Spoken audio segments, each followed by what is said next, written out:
In this video, I will show how to use the VBA Msgbox to create a dialog box to display output or collect input.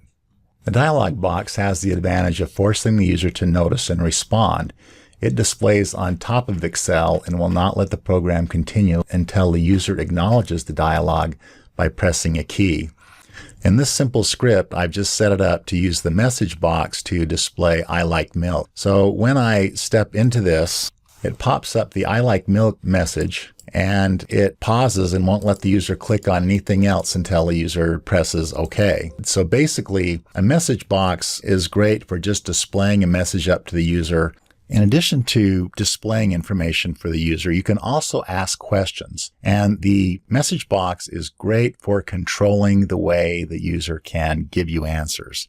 In other words, if you want to just limit the responses to yeses, nos, or okay, or cancel, or whatever, it's possible in the message box to do that. How is that done?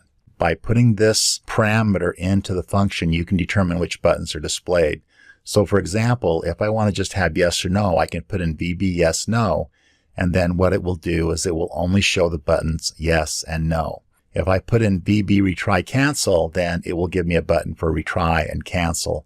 So these are just message box buttons, and by putting in this constant, you can determine which message box shows up. The other thing you can do is you can determine what is the icon that's going to be on the dialog box. Do you want it to just ask a question? Then you can put in VB question. If you want it to be VB critical, then you can put that in there, or you could put in VB explanation or so forth. Depending on which of these you put in, you can control the icon that goes in. So let's look at that now. So what I've done is I just want a dialog box that has a yes and no. So I've put in VB yes, no. I want it, the icon that goes with it to just be a question. So I put in VB question. And then I put the prompt inside the dialog to be what would you like milk? And then I'm going to have something across the top of the dialog, which is wanted. So here's my prompt. Would you like milk? The buttons are VB yes, no. The icon style is VB question. And then the title it will be across the top is wanted. So let's now run this script. Would you like milk? So here is wanted. Here's would you like milk? VB yes, no indicated that we have a yes and a no button. And this VB question parameter says do it in the form of a question. Each button has a predefined integer response value. For example, when the yes button is selected, the function returns 6. When the no button is selected, the function returns 7. I'd like to know what's in milk answer, but the script terminated. So one easy way to do that would be to just go down and put debug print milk answer. And what that will do, it will take, before it lets the script end, it will take whatever is in milk answer and it will print it out to the immediate window. So let's do that again.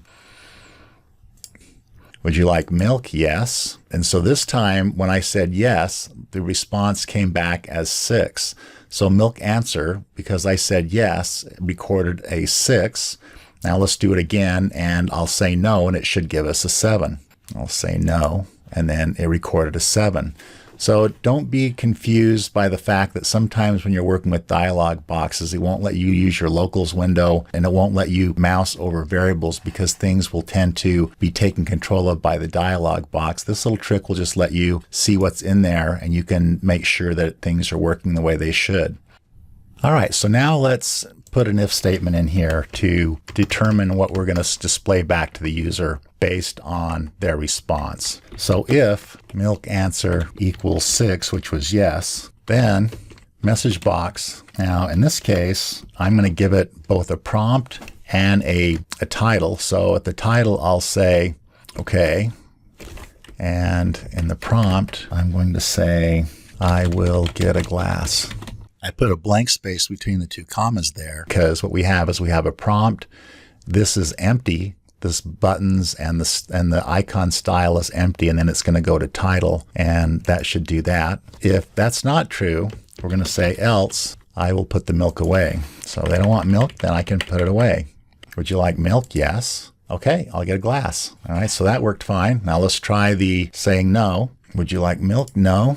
Okay, I'll put the milk away. All right, so that's an example of where we're using the message boxes just to communicate something reasonable back to the user. And we're using the message box to sort of control and limit what kind of responses the user are going to give us. One other thing is that sometimes when people write code, instead of using the response code value of 6 for yes and 7 for no, or one of these, they'll put in the constant that is equivalent to that, and that's okay. So even though the function by default returns 6 or 7, depending on what button you put in there, you can also, in your logical test, instead of using the number, you can use this value. So for example, I'm going to put VBS in there instead of 6 and show you what happens. So when I put VBS in there and then I run my script and put a yes in and go down and mouse over this, you'll notice that VBS equals 6. So basically what got returned by the message box was a 6. But what's going on is VBA says, yeah, that's a 6. So whether I put in milk answer equals VBS or equals 6, it will do the exact same thing. Wanted to mention that because if I didn't tell you that, then you would just be looking for integers, and some developers will actually use these little VB codes instead of the integers. To recap, in this one example, we've seen two different ways the message box can be used. We've seen it used as a way of controlling the types of inputs that we'll receive. And when we do that, we have to have the message box with parentheses to include what is to the right of the message box, and then have the equal sign so whatever gets put in here gets assigned into a variable. So remember, the idea of this is to collect the input, and so we're using the message box to do that, and therefore that input has to be stored in something to be useful. But when we get down here, we've already got our input and we know what to do based on that input.